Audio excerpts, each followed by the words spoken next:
देवों के देव महादेव उज्जैन स्थित महाकालेश्वर मंदिर में साक्षात विराजमान है। सभी ज्योतिर्लिंगों में से सिर्फ महाकाल ज्योतिर्लिंग ही ऐसी है जिसका मुख दक्षिण दिशा में स्थित है।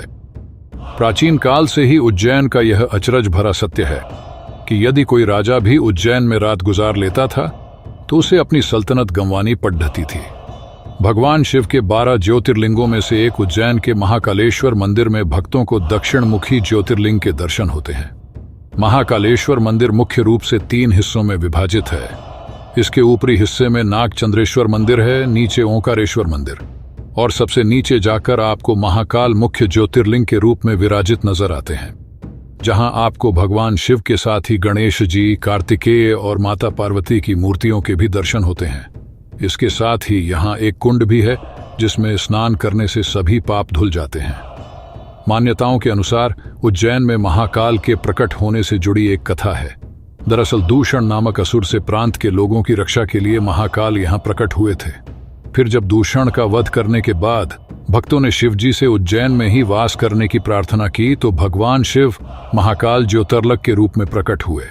ऐसे उज्जैन का शास्त्रों में वर्णन भगवान श्री कृष्ण को लेकर भी मिलता है, क्योंकि उनकी शिक्षा यहीं हुई थी। उज्जैन को प्राचीन काल से ही एक धार्मिक नगरी की उपाधि प्राप्त है। आज भी यहाँ भारी संख्या में दर्शन के लिए भक्त आते हैं।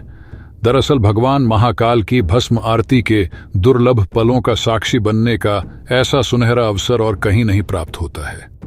ऐसा माना जाता है कि जो इस आरती में शामिल हो जाए उसके सभी कष्ट दूर होते हैं। इसके बिना आपके दर्शन पूरे भी नहीं माने जाते हैं। इसके अलावा यहाँ नागचंद्रेश्वर मंदिर और महाकाल की शाही सवारी आदि भी पर्यटकों में जिज्ञासा का विषय बने रहे हैं। हर सुबह महाकाल की भस्म आरती करके उनका श्रृंगार होता है और उन्हें ऐसे जगाया जाता है। इसके लिए वर्षों पहले शमशान से भस्म लाने की परंपरा थी। हालांकि पिछले कुछ वर्षों से अब कपिला गाय के गोबर से बने कंडे, शमी, पीपल, पलाश, बड़, अमलतास और बेर की लकड़ियों को जलाकर तैयार किए गए भस्म को कपड़े से छानने के बाद इस्तेमाल करना शुरू हो चुका है। केवल उज्जैन में आपको यह आरती देखने का सुनहरा अवसर प्राप्त होता है। दरअसल भस्म को सृष्टि का सार माना जाता है, इसलिए प्रभु हमेशा इसे धारण किए रहते हैं। यहाँ के नियमानुसार महिलाओं को आरती के समय घूंघट करना पड़ता है। दरअसल महिलाएं इस आरती को नहीं देख सकती हैं। इसके साथ ही आरती के समय पुजारी भी मात्र एक धोती में आरती करते हैं। अन्य किसी भी प्रकार के वस्त्र को धारण करने की मनाही रहती है। महाकाल की भस्म आरती के पीछे एक यह मान्यता भी है कि भगवान शिव जी श्मशान के साधक हैं। इस कारण से भस्म को उनका श्रृंगार आभूषण माना जाता है। इसके साथ ही ऐसी मान्यता है कि ज्योतिर्लिंग पर चढ़े भस्म को प्रसाद रूप में ग्रहण करने से रोग दोष से भी मुक्ति मिलती है। आज भी उज्जैन को लेकर यही मान्यता है कि यदि कोई भी वर्तमान राजा रूपी नेता अर्थात प्रधानमंत्री या जनप्रतिनिधि उज्जैन शहर की सीमा के भीतर रात बिताने की हिम्मत करता है तो उसे इस अपराध का दंड भुगतना होता है। आखिर ऐसा क्या रहस्य जुद्धा है उज्जैन नगरी के महाकालेश्वर मंदिर से, जहां कोई भी मानव रूपी राजा रात नहीं बीता सकता है? आइए जानते हैं उज्जैन के महाकालेश्वर मंदिर का वह रहस्य जिससे हर कोई अनजान है। उज्जैन शहर स्थित महाकालेश्वर मंदिर रुद्रसागर झील के तट पर बना हुआ है। कहा जाता है कि दूषण नामक असुर ने उज्जैन के निवासियों का जीना दुश्वार कर रखा था। इस प्रकार उस असुर से निवासियों की रक्षा करने के लिए भगवान शिव महाकाल के रूप में धरती पर प्रकट हुए। महाकाल द्वारा असुर के वध के बाद भक्तों ने भगवान शिव से उज्जैन प्रांत में ही निवास करने की प्रार्थना की, जिसके बाद महाकाल यहाँ विराजमान हो गए। वर्तमान मंदिर को श्रीमान राणाजीराव शिंदे ने सन 1736 में बनवाया था। इसके बाद श्रीनाथ महाराज महादजी शिंदे और महारानी बायजाबाई शिंदे ने इस मंदिर में कई बदलाव किए। महाकाल से बद्ध शासक कोई नहीं है। जहां महाकाल राजा के रूप में साक्षात विराजमान हो, वहां कोई और राजा रूपी तत्व हो ही नहीं सकता है। जिस क्षण से महाकाल उज्जैन में विराजित हुए हैं, उस क्षण से आज तक उज्जैन का कोई और राजा नहीं हुआ है। उज्जैन के केवल एक ही शासक हैं और वो हैं प्रभु महाकाल। पौराणिक कथाओं के अनुसार कोई भी राजा उज्जैन में रात्रि निवास नहीं करता है, क्योंकि आज भी बाबा महाकाल ही उज्जैन के राजा हैं। यदि कोई भी राजा या मंत्री यहाँ रात में ठहरता है तो उसे इसकी सजा भुगतनी पड़ती है। या तो उसकी मृत्यु हो जाती है या फिर उसकी सल्तनत ही ध्वस्त हो जाती है। इस धारणा को सही ठहराते हुए कई ज्वलंत उदाहरण उज्जैन के इतिहास में दर्ज हैं। देश के चौथे प्रधानमंत्री मोरारजी देसाई महाकालेश्वर मंदिर में दर्शन के बाद उज्जैन में मात्र एक रात रुके थे। अगले दिन मोरारजी देसाई की सरकार ध्वस्त हो गई। उज्जैन में एक रात रुकने के बाद कर्नाटक के सीएम वाईएस येदियुरप्पा को 20 दिनों के भीतर इस्तीफा देना पड़ा। राजा विक्रमादित्य के बाद से उज्जैन के किसी भी मानव राजा ने कभी भी उज्जैन शहर में रात नहीं बिताई है, और जिन्होंने ऐसा किया उनमें से कई राजा आप बीती कहने के लिए जीवित नहीं रहे। उज्जैन में गर्मी बहुत तेज होती है। यहाँ गर्मियों में भारी गर्मी पड़ती है और सर्दियों में तेज सर्दी पड़ती है। इसलिए उज्जैन की यात्रा का सबसे अच्छा समय मार्च से अप्रैल और अक्टूबर से नवंबर के महीनों में होता है। इस समय मौसम अनुकूल होता है। सुहावना मौसम अनुभव को और सुखद बना देता है।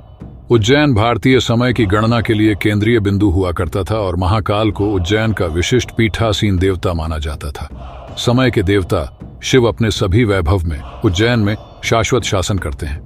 महाकालेश्वर का मंदिर इसका शिखर आसमान में चढ़ता है। आकाश के खिलाफ एक भव्य अग्रभाग अपनी भव्यता के साथ आदिकालीन विस्मय और श्रद्धा को उजागर करता है। महाकाल शहर और उसके लोगों के जीवन पर हावी है, यहाँ तक कि आधुनिक व्यस्तताओं के व्यस्त दिनचर्या के बीच भी, और पिछली परंपराओं के साथ एक अटूट लिंक प्रदान करता है। भारत के 12 ज्योतिर्लिंगों में से एक महाकाल में लिंगम स्वयं से पैदा हुआ, स्वयं के भीतर से शक्ति को प्राप्त करने के लिए माना जाता है। अन्य छवियों और लिंगों के खिलाफ जो औपचारिक रूप से स्थापित हैं, मंत्र के साथ निवेश किए जाते हैं। महाकालेश्वर की मूर्ति दक्षिणमुखी होने के कारण दक्षिणामूर्ति मानी जाती है। यह एक अनूठी विशेषता है जिसे तांत्रिक परंपरा द्वारा केवल 12 ज्योतिर्लिंगों में से महाकालेश्वर में पाया जाता है। महाशिवरात्रि के दिन मंदिर के पास एक विशाल मेला लगता है और रात में पूजा होती है। रुद्रसागर झील से घिरे हुए इस विशाल मंदिर के बारे में मान्यता है कि यहाँ एक बार दर्शन करने मात्र से भक्तों की हर काम सिद्ध हो सकते हैं। भगवान महाकाल की नगरी उज्जैन में केवल अकाल मृत्यु के भय से ही मुक्ति नहीं मिलती है, बल्कि यहाँ पर मोक्ष की प्राप्ति भी होती है। शिप्रा तट के किनारे स्थित सिद्धवट मंदिर की प्राचीन समय से ही काफी मान्यता है। स्कंद पुराण के मुताबिक इस वट वृक्ष को माता पार्वती ने लगाया था। यहाँ पर दूध अर्पित करने और पूजा करने से पितरों की शांति के साथ साथ मोक्ष की प्राप्ति होती है। सिद्धवट मंदिर में स्थित वट वृक्ष को माता पार्वती ने लगाया था, इसलिए यहाँ हर दिन भारी संख्या में श्रद्धालु पितरों के लिए पूजा और तर्पण करने के लिए पहुंचते हैं। धार्मिक नगरी उज्जैन में शिप्रा के किनारे स्थित सिद्धवट मंदिर पर प्रतिदिन हजारों की संख्या में श्रद्धालु पितरों के तर्पण, पूजा अर्चना और कर्मकांड के लिए आते हैं। ऐसी मान्यता है कि सिद्धवट पर की गई पूजा से पितरों को वैकुंठ में स्थान मिलता है। सिद्धवट के पुजारी सुधीर चतुर्वेदी के मुताबिक यहाँ पर स्थित वट वृक्ष को माता पार्वती ने लगाया था। देश भर में 4 वट वृक्ष की काफी मान्यता है, इसमें उज्जैन का सिद्धवट भी शामिल है। सिद्धवट के अलावा गया में बोधवट, वृंदावन में बंशीवट और इलाहाबाद में अक्षतवट की काफी मान्यता है। पंडित सुधीर चतुर्वेदी के मुताबिक मुगल शासक काल में इस वट वृक्ष को कटवाकर इसक शाखाओं पर लोहे के तवे जड़वा दिए गए थे। उस समय वट वृक्ष की शाखाएं लोहे के तवे को तोड़कर बाहर निकल गई थी। ऐसी कई प्राचीन किंवदंती प्रचलित है। स्कंद पुराण के अवंतिका खंड के मुताबिक यहाँ पर वट वृक्ष को दूध सीधे पितरों को प्राप्त होता है। इन्हीं मान्यताओं के चलते देश भर के श्रद्धालु श्राद्ध पक्ष के अलावा भी यहाँ पर तर्पण करने के लिए आते हैं। वैसे तो प्रतिदिन सिद्धवट पर दर्शन और दूध चढ़ाने के लिए हजारों की संख्या में श्रद्धालु आते हैं, लेकिन 14 पर यहाँ पूजा का विशेष महत्व माना जाता है।